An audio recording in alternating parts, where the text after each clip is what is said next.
En el Ecuador existe ya y desde hace bastantes años el derecho a la tenencia y al porte de armas. El artículo 19 de la Ley de Fabricación, Importación, Exportación, Comercialización y Tenencia de Armas, Municiones, Explosivos y Accesorios señala que ninguna persona natural o jurídica podrá sin autorización expresa tener o portar cualquier tipo de arma de fuego. Es decir, solo se requiere de un permiso, pero la entrega de esos permisos está bloqueada por normas inferiores, por distintos reglamentos. Héctor Yepes, asambleísta de Creo por Guayas, nos acompaña esta mañana. Buenos días, asambleísta, bienvenido a Contacto Directo. ¿Cómo está, Lenin? Muy buenos días para usted y para todos los ecuatorianos. ¿Qué tan complejo es que los ecuatorianos tengan libertad para tener y portar armas? A ver, primero, ¿cuál es la necesidad y cuál es el problema que estamos viendo hoy en el Ecuador? Familias inocentes, trabajadores honestas, con miedo en sus casas, en sus negocios, en sus lugares de trabajo, cuando ese miedo, en cambio, lo deberían tener los delincuentes de violar la ley, porque debería existir o bien una respuesta contundente de la justicia, que evidentemente hoy no funciona, o bien la disuasión de que exista la posibilidad de que cuando un delincuente va a un local a asaltar, alguien le pueda responder. Ahora, nadie está hablando aquí, o al menos no es lo que se ha propuesto en la Asamblea Nacional, de libre porte de armas, porque evidentemente hablar de un porte indiscriminado de armas en el Ecuador sería un disparate. Lo que sí se está planteando es garantizar desde la ley requisitos claros para la entrega de los permisos de porte o tenencia de armas, derecho que hoy ya existe en el Ecuador, existe desde hace tiempo. Como usted bien dice, el problema es que a nivel reglamentario se ha querido bloquear ese derecho. Entonces, ¿qué es lo que se plantea? Sencillo, que los requisitos estén en la ley de manera muy clara, son muy similares a los que de hecho hoy ya existen, pero estando en la ley que se exija su cumplimiento.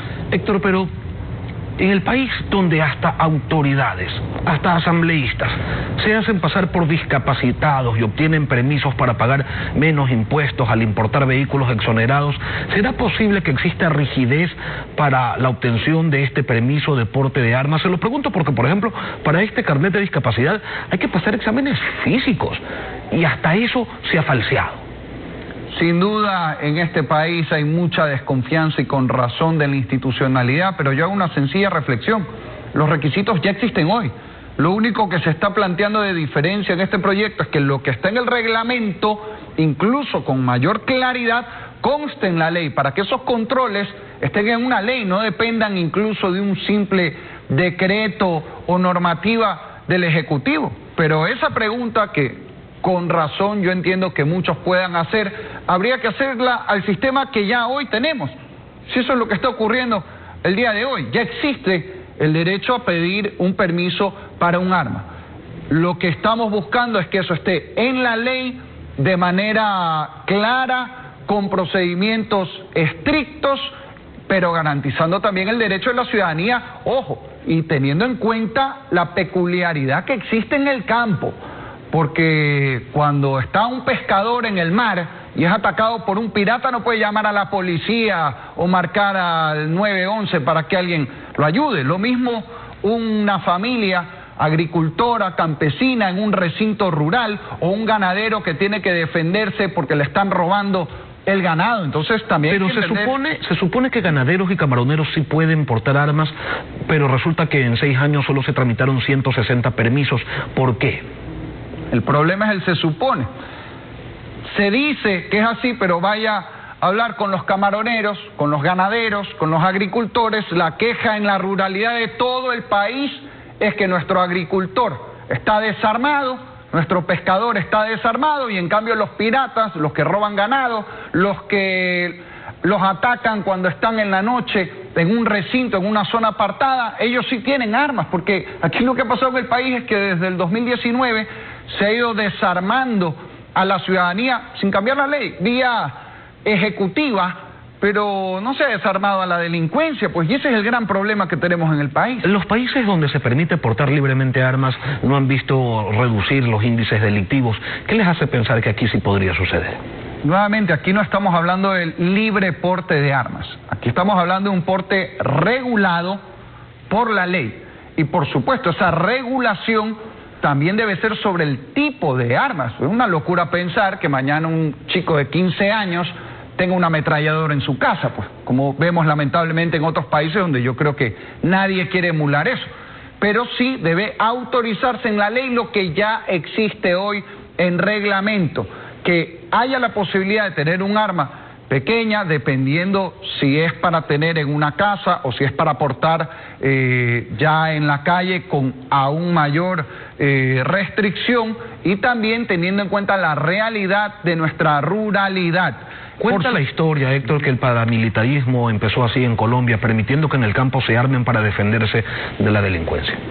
Pero nuevamente, aquí no estamos hablando, Lenin, de una libertad indiscriminada para portar armas, simplemente de que se cumpla lo que ya está garantizado en la ley y que reconozcamos la realidad del país. Vamos al proyecto. ¿Por qué el proyecto señala que ninguna autoridad podrá revocar temporal o definitivamente el permiso a alguien que haya cumplido con los requisitos para su obtención? ¿Y si hace mal uso del arma? Bueno, pero ahí estaría incumpliendo entonces uno de los elementos que habrían sido determinantes para la obtención, porque y ese es el espíritu que debe guardar la ley. Si hay algo que puntualizar, un proyecto es para iniciar un debate, no para cerrarlo. El concepto aquí es que no puede haber mañana, simplemente de manera arbitraria, una decisión del gobierno de quitar uso de armas por algún motivo político si no se ha incumplido una norma. Obviamente, si se incumple la norma, si hay un mal uso, o incluso en el proyecto se habla de que una persona procesada penalmente por un delito contra las personas no debe tener un permiso de armas. Si ese procesamiento se diera cuando ya ha tenido el permiso, puede procederse a la revocatoria. Eso debería constar entonces también en el proyecto. Ahora, la inseguridad y la violencia tienen causas diversas. Atacar el resultado y no los hechos que los motivan nos asegura una sola cosa, que el problema no se va a terminar. Yo coincido plenamente con una precisión. Aquí hay que atacar todos los frentes a la vez, porque no por decir vamos a atacar las causas de la delincuencia, entonces nos vamos a quedar de brazos cruzados y que roben, maten y violen y aquí no pasa nada. Hay que garantizar el derecho regulado a portar armas cuando quepa y de acuerdo a la ley, y por supuesto tiene que haber lo más importante, una política de seguridad del Estado. Enhorabuena, ahora tenemos al frente del Ministerio de Gobierno a alguien que conoce de seguridad y lo ha puesto como primera prioridad. Antes teníamos un ministerio dedicado a la politiquería.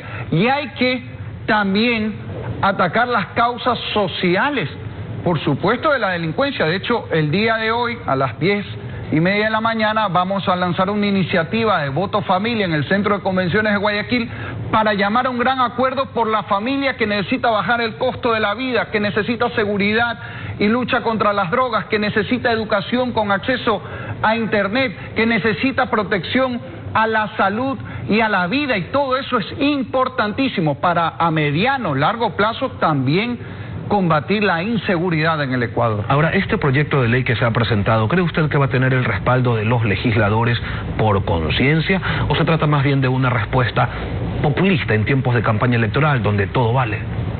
Mire, yo creo que si bien estamos en la campaña, esta es una necesidad desde hace tiempo. Y por cierto, yo no soy candidato a absolutamente nada en esta elección. El proyecto ha sido presentado por el asambleísta Esteban Torres, pero más allá de la campaña creo que es un debate que debe tener el sistema político en el Ecuador, porque este debate ya existe desde hace tiempo en la calle y parte también por otro tipo de medidas. Yo en su momento propuse, por ejemplo, para los casos de violación, cadena perpetua o castración química, como existe en otros países. Creo que aquí hay un gran debate de cómo endurecer las leyes en contra de la delincuencia y tener un sistema que defienda a las víctimas, a las familias y no a los criminales. En los hechos, el propio ministro de Gobierno, de quien usted resalta y destaca que es alguien que sí sabe de los temas de seguridad, ha expresado que no está de acuerdo con que se permita el porte de armas. Podrían tener asegurado un veto presidencial que los dejaría sin piso. Yo creo que habría que ver, porque seguramente ese veto será del próximo presidente.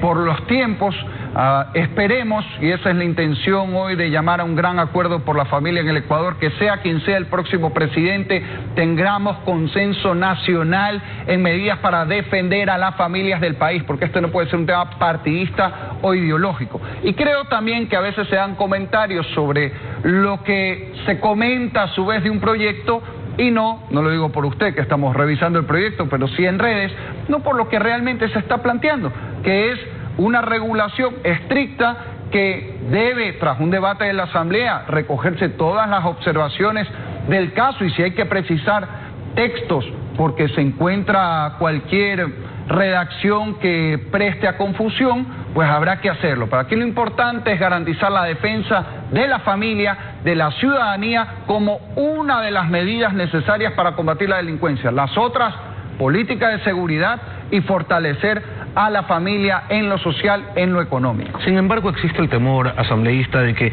la libertad, previo al cumplimiento de requisitos para obtener un arma, no se termine convirtiendo en libertinaje y las calles del país no terminen en una versión criolla del viejo oeste. A ver, pero en su momento había mayor libertad para aportar armas, no porque haya cambiado la ley, sino por cómo se ejecutaba en la práctica. Yo no recuerdo, será que soy joven, tengo 34 años, pero no recuerdo haber vivido cuando era adolescente o estaba en la universidad, en el viejo oeste, ni zumbaban las balas cuando uno pasaba por la calle. Yo creo que aquí se trata de debatir con sensatez este tema, sin irnos ni a un extremo ni al otro, ni levantar cucos de un lado ni del otro, sino reconocer el derecho que existe ya desde hace décadas en el Ecuador de portar armas cumpliendo los requisitos del caso, legislar para que esos requisitos tengan controles estrictos y defender a las familias contra la delincuencia. Una ley que tiene 41 años ya y que vuelve a estar en el centro del debate. Héctor Yepes, asambleísta de Creo, gracias por estar aquí en Contacto Directo. Muchas gracias.